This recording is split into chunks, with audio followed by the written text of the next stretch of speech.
will listen attentively. So long story short, I get him to do the show.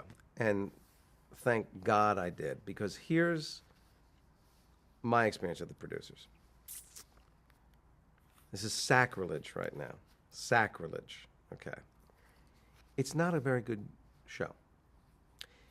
If you look at it, it is old jokes, really old jokes, and kind of mediocre songs. However, it was directed magnificently by Susan Stroman. And what she created was an opportunity for a bunch of actors that understand vaudeville burlesque to have a field day. But you must lift that show up. You must infuse those jokes. You must make something out of those songs. And I am here to tell you, it's heavy lifting. Marty and I played the Pantages, which is an almost 3,000 seat theater. So a double take on Broadway of that becomes that at the Pantages.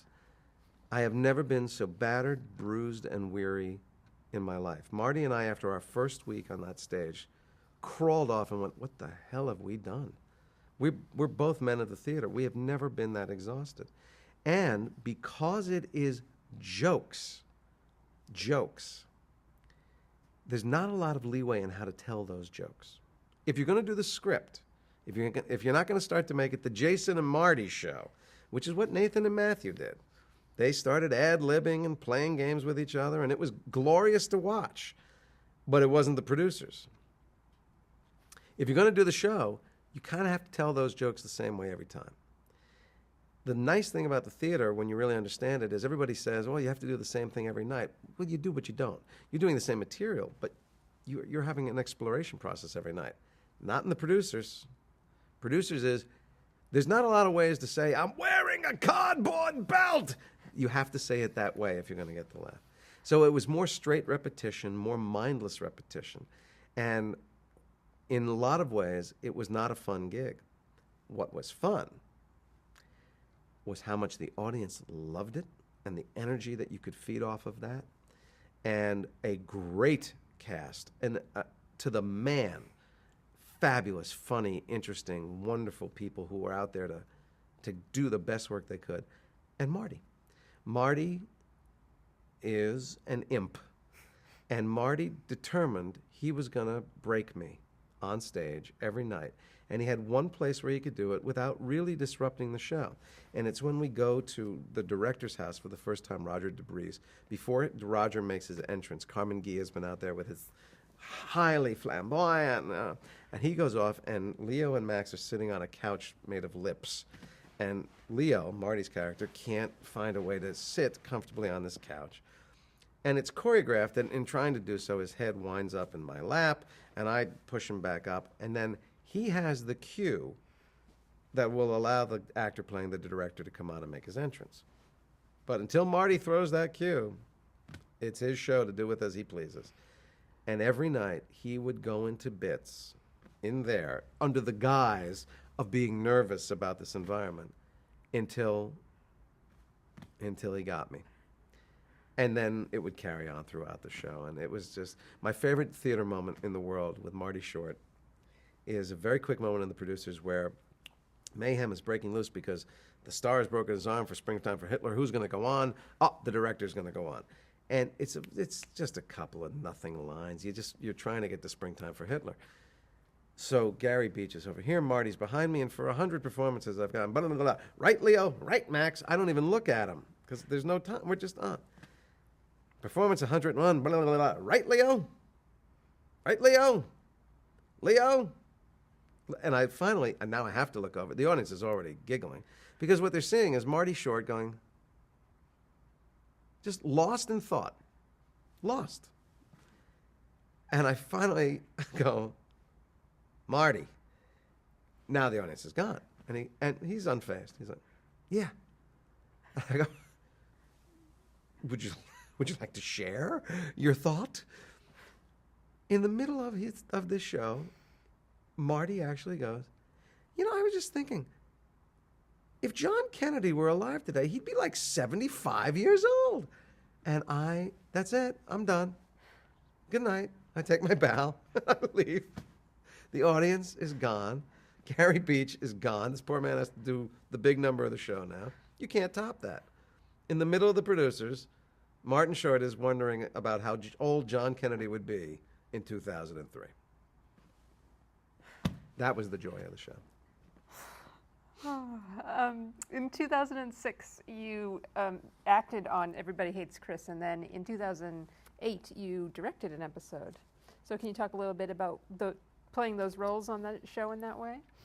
The roles were no big deal. You know, none of the comedic guest stars I've done to me are particularly interesting or memorable pieces. I liked the environment of the Chris show. I liked the Chris show, actually. I thought it was a unique vision and a unique voice and an interesting style, and I liked the cast, and it was a show that I would watch intermittently and enjoy. A friend of mine named Jerry Levine, who's married to Nina Tassler, who's the president of CBS, we were all college pals, and Jerry was the director of the episode, so it was nice to work with him again and to see him again. And the show was run by a wonderful guy named Ali Leroy, who just, to me, is the model of a showrunner for a comedy. Just a lovely guy, smart. And I enjoyed working on the show, and I started doing some TV directing, and so they invited me to do it. But the interesting thing about when I was, I think it was when I was acting on it, not directing it, was when Michael had his public meltdown. And I'm now working on an all-black show. Now, I know many things. I know, A, Michael's not a racist. I know, B, Michael has always had anger issues. He's had kind of a crazy life, and he had been going through some stuff. And 3, I know what happened that night before that tape started to roll. I know where they had boxed him into, that corner.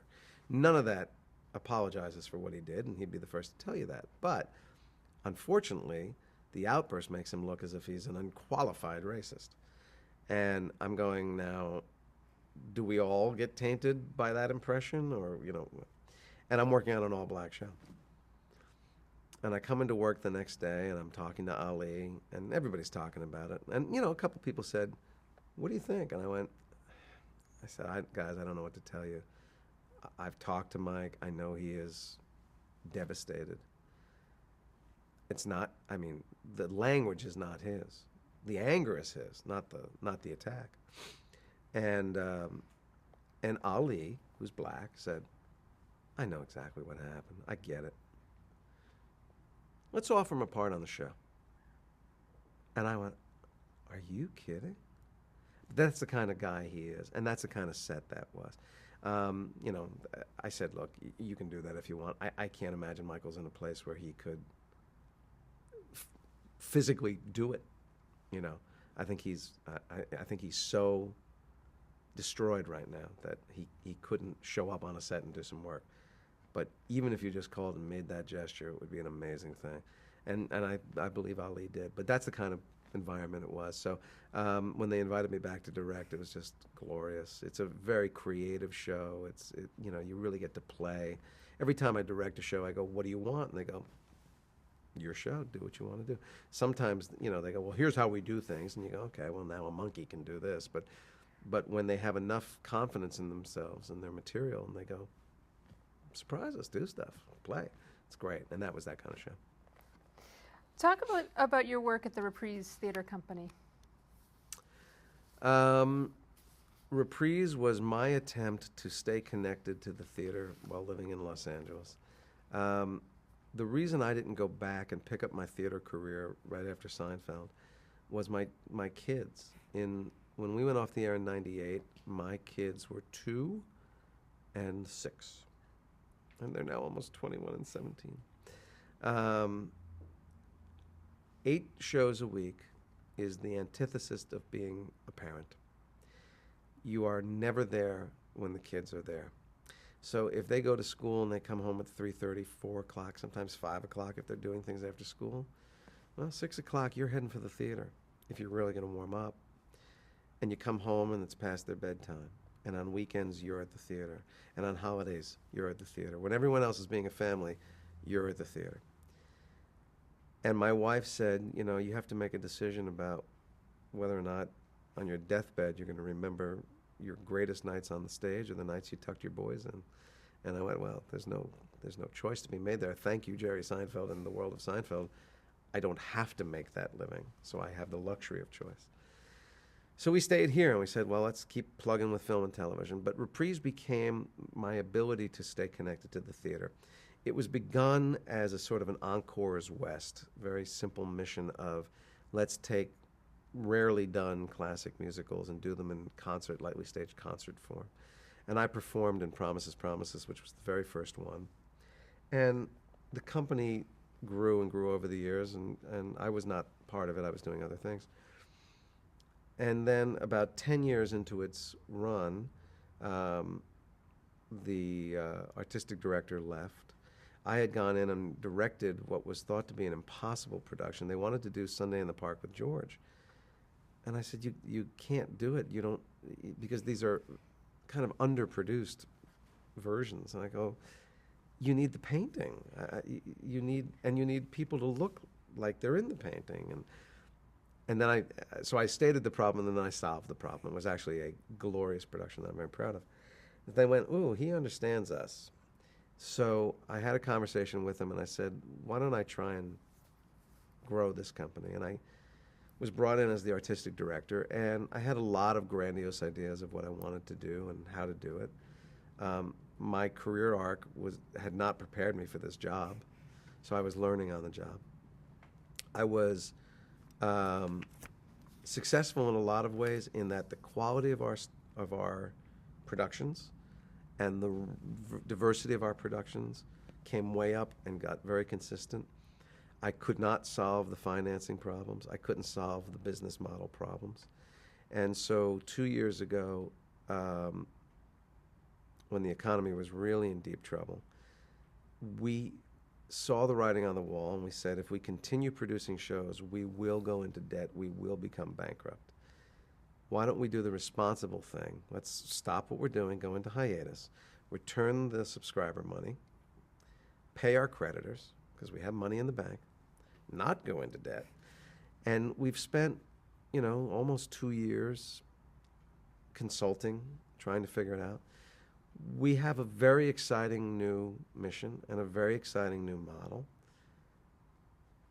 in a town that we're not sure there's enough people behind the scenes with pockets. It's not a $1 million problem, but it's a $500,000 problem, and I don't know if we can get there. So at the moment, Reprise remains in a bit of limbo. I'm a little pessimistic that Reprise as we know it will return, but I think some of the vision of what we want to do going on, we may find partners that can start that. It's a fascinating town for theater.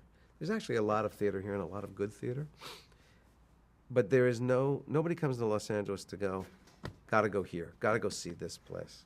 You go to Chicago, you gotta go to Steppenwolf. You go to New York, you're going to the theater. You go to San Francisco, you're going to the theater. With the talent pool that we have here and the facilities and there should be a destination point for theater here. There isn't one. There's a lot of good theater, but there's not a destination point. And I think that is yet to be built, and it would be exciting. Yeah. We need to stop for 1 second. You mentioned earlier that you had wanted to pursue dramatic roles, and you've done a lot through your career, but one we wanted to ask you about was Criminal Minds. So are you looking to do more dramatic roles at this point in your career on television? I was only looking to do dramatic roles. My head got turned around in college by a professor named James Spruill, who had come up out of the black civil rights theater movement in the 60s, real radical guy, kind of a street-talking kind of a guy. And he brought me into his office after my sophomore year, and I hadn't done a lot of comedy, just hadn't. It was not what I had my eye on.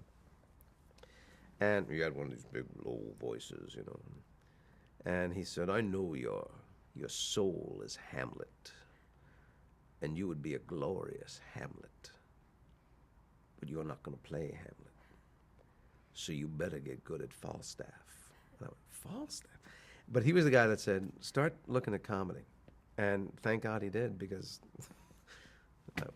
had I not, that's the go-to for most people with me. It's not that I prefer drama. It is easier to do good work in a mediocre drama than good work in a mediocre comedy. And it is harder to create a good comedy. So the good ones are fewer and farther between, and I find that the bulk of the things I get asked to do in comedy are these heavy lifting gigs where you go, this is okay. Let's see if we can do something with it. Let's see, and sometimes you can, and sometimes it's just okay. But an okay drama with good people in it and good people at the helm can be elevated and can become something actually kind of extraordinary and wonderful, which is what the Criminal Minds thing was. Criminal Minds is I don't have to tell anybody. It's a solid show. It's a rock solid show with good actors. It's as formulaic as it gets. I mean, the only difference between episode 1 and episode 100 is who's going to find the killer and what atrocity has the killer created in order to create the victims. That's the big difference. It doesn't matter whether it's the hair fiber, the voice imprint, it doesn't matter. I get asked to do the show, and I'm intrigued because it's not comedy. It's a really interesting role. And again, it was a mixed bag that came out on the positive side. The director was Paul Michael Glaser. It was actually Paul that said, I really want to change your look. So he was the guy that said, let's do the Colonel Sanders, Buffalo Bill Cody hair thing and the goatee. And that was really cool. And it allowed me to do some really interesting character choices, find a voice and find a physical presence for the guy. And then they wrote this really interesting script that I knew was way too long. And there was a scene between Joe Mantegna and myself where the whole thing comes out. It was 18 pages over 6 scenes. And I went, they're not going to air all this. This is dialogue. They're not going to air this. And then we get on the set to start shooting this, and Paul Glaser is making me crazy. He's like, do the accent, don't do the accent. Do the accent, don't do the accent. And then we're trying to shoot these long, and he's shooting my feet, and he's shooting, and I'm going, what are we doing? Where are we going? Where? I feel like it's all being compromised. And I'm also saying to the showrunner, do you want to make any trims now? Because we could play what's ever left more effectively than if we don't know that you're going to yank it out and we play it another way, and then we might miss the part that comes in. And they didn't want to do that. And so I left it going, this is not going to be so great. And yet when I saw it, I went, interesting. I still don't know why you're shooting my feet. I don't know why my feet are important in this moment. But okay, the performance and the scene held. Yeah, a lot of stuff came out. Yeah, I think if you ask the average viewer, they don't understand what drove my character because the nuance of it is gone. But all in all, it was a great fun part to work on. I love Joe. Great fun part to work on, and it's exactly what I'm talking about, where we made some really powerful impressions with that by taking a show that's good, it's good, and doing some really interesting stuff with it. So I love doing that. What I would love, if I could go back into a series, my druthers would be to go into a really pivotal role in an ensemble drama. That sounds tasty right now. That would be good. You have directed a lot of TV shows lately, and we've skipped so many of them. But we wanted to ask you about your work on Mike and Molly. Mm-hmm. You directed an episode of that. What was that experience like?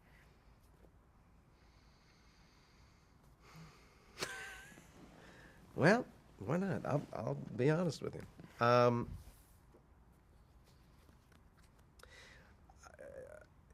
I had done an episode of Two and a Half Men as an actor for Chuck, and he ultimately couldn't use my scene in it. It was the first one where Ashton was coming on, and they overloaded it, and all the guest cameos really weren't necessary. They were gags. So he called me and said, "I'm so sorry. I mean, you were so great to come in." And I went, "Don't worry about it." Went back, did another role as Charlie's doctor, and Charlie's doctor, no, as John Cryer's doctor, and had a lovely time, all good. And Chuck said, "You're directing. I'd love to get you directing on one of our shows." So he said, Jim Burrows is leaving after his work on Mike and Molly. They're going to try a couple of directors. Why don't you go meet Mark Roberts, and if the meeting goes well, we'd love you to direct a couple of episodes of that. I think you'd be great. I said, "Oh, that'd be fantastic. I'd love to do that." So I actually go see Mark in a play that he wrote that he was in. It was very good. And now I go to his office, and we're chatting, and it's all great. And he says, "So what would you do with the show?" I said, "Well, I don't have to do anything. The show works. You have what you want. It's a hit show." I said, "I can facilitate what you've already got." He goes, "Well, it's good, but, can you bring something to it?" I said, "Well, if you're asking for any kind of a observation," I said, "as I watch the episodes, they're a little static. The cast is usually either standing and talking to each other with no behavior, or they're sitting. The cameras aren't moving much. So there's not a lot of behavior, and there's not a lot of movement in the show. What I might try and do is create a little more organic behaviors around the dialogue, the way we used to do on Seinfeld, so that sometimes you get some comedy out of the juxtaposition of what somebody's saying versus what they're doing, And I said, it's a multi-camera show. We're not going to suddenly do cinematic techniques, but, we might be able to find a little movement with cameras as well, just to, Great. Cast would love that. They're waiting for something like that. Fantastic. So I think that's my mandate now. And we go in, and we're doing episode 1, and everything's good. It's a great cast, lovely cast. Billy Gardell comes over to me and he goes, "I just want you to know I'm a comic. I'm not really an actor. I kind of have like 2 things I can do." I go, "First of all, you're underestimating yourself. Second of all, you're a terrific actor. Third is, if you had only 2, they're a really good 2. And trust me, you've already showed more." And I said, "I'm not here to make you uncomfortable. I'm here to have some fun." So we start working. Cast seems to be responding great, But we do the first run through, and Mark comes in and he goes, one scene was written for 2 guys to be at the diner table, but it felt like a weird place to start a conversation. It felt like the beginning of a conversation. Why would they have been sitting at the table? So I had one of the actors come in and go, "Hey," and begin. "What's that?" "Well, I thought it feels like the start of a conversation." If he comes in, and then he has it's an attitude thing that he's playing. And I said, then he's got his body, to add to the attitude. And he goes, I go, "Well, you don't have to. I mean, it's just, it's that movement thing I was talking about." And I had done that in a couple of scenes. Well, by the end of the run-through, he didn't like any of it. And he took me into an office and said, "Look, I don't want to fight with you." And I said, "Well, then don't fight with me. I'll give you what you want. I mean, I'm not here to... It's your show, man. I know what the director is on this show. It's not my show. It's your show. If it says they sit, you want me to just have them sit? Well, I don't want you to not show me." I said, "Okay, look, I'll keep showing you stuff as it occurs, but it's whatever you want. I'll tell you why I'm doing it. I'll tell you, But... And all along the way, I'm going, everybody good? Is this good? Everything seems fine. But I know there's some energy that's not connecting with me and Mark Roberts. But half the time when we're not doing anything, he's asking me about Seinfeld and, having nice conversations. Seems like a nice enough guy. We get to tape night. Tape night seems to go very well. Cast seems happy. We're all enjoying each other. I'm supposed to do 4 more episodes.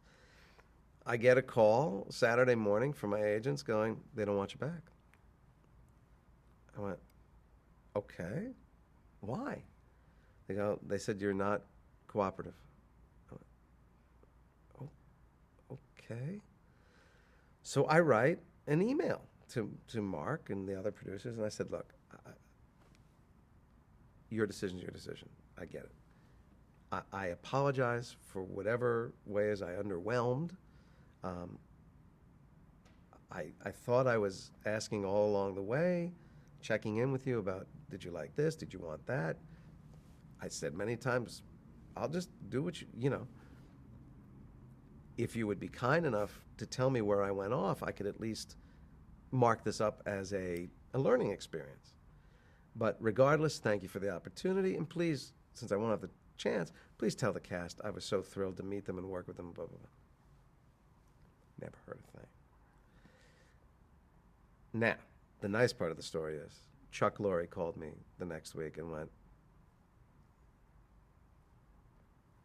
I know that you know that I know that you know. But it was ultimately a very negative experience because of that result. The doing of it was fine. That was lovely. But I think I was dealing with someone who was so frightened or so protective or so something or conflicted, whatever it may be. I don't want to characterize him in a negative way. He might be a lovely guy. I thought I was doing everything I could do to help the show, do what he asked me to do, and be responsive to his requests. But at the end of the day, and for me, I must say, if someone writes you a note like that and takes responsibility and says, what could I do better next time, and you ignore it, my mommy didn't raise me like that. So that's a part of the business that, we don't always talk about and hear about. And here's the interesting thing. The guy with the kind of bad rap sometimes is Chuck Lorre. Chuck was great. Chuck was an ace. He was a gentleman, and I really appreciated what he did there. We only have 2 more questions to sum up. Okay. So the first is, what would your fans be surprised to know about you?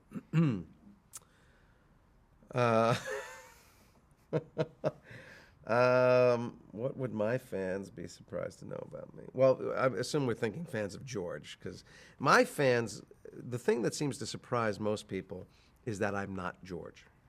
And that anything I do that is not George-like is a major shock to them. But my actual fans kind of get the larger picture, and there's not much that would shock them at this point. For the people that have a very limited knowledge of me, anytime I sing, they go, what? Anytime I change my voice, they go, what? If I put on hair, which I sometimes do these days, and they go, wait a minute, what?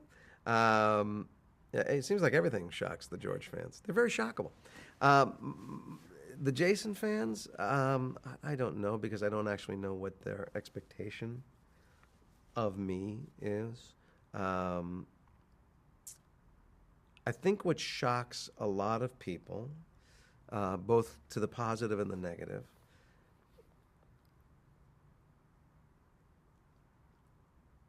I think celebrity only has one decent value, and that is to bring attention to things that actually have value. So I advocate for things. Now, I don't advocate by going, all right, everybody sit down and listen to me, because I'm the guy that knows about this. More often than not, I try and become educated about the things I care about, and then I am at events or opportunities where the people that really know but can get no attention, and I create the event, and I go, thanks for coming. Look over there. But every now and then, I become an outspoken advocate. And one of the things that I've been fairly outspoken about is the insanity with which we treat guns in this country.